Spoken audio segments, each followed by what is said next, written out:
Definitely downtown Flagstaff, down in through Prescott. It's melting pretty quickly, but boy, the mountains look beautiful, don't they? Look at all that fresh snow.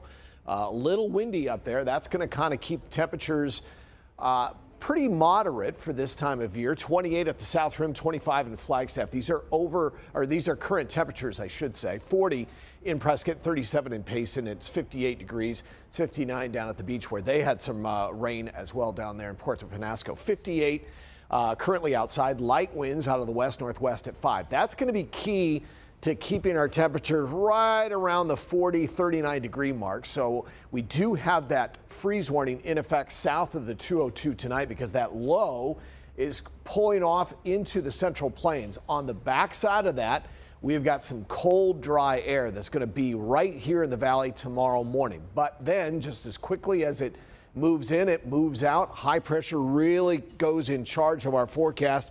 There goes the jet stream, so that means sunny, warm, dry conditions.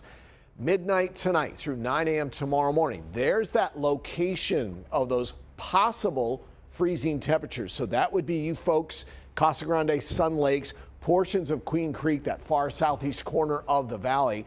So that is, again, just south of the 202, southbound power. There's Riggs Road. So if you want to live in these neighborhoods or kind of get your bearings that way, that's the area of the freeze warning. So don't forget the 4 Ps. Protect people, your pets, obviously, bring those indoors, cover your exposed pipes, and bring in your sensitive plants or cover them with some nice frost cloth if you've got it, or a bed sheet works as well. 71 in San Diego, so that's kind of the direction that we're going on our first alert 7-day forecast. After a chilly morning and temperatures in the 60s, right back to the 70s on Sunday.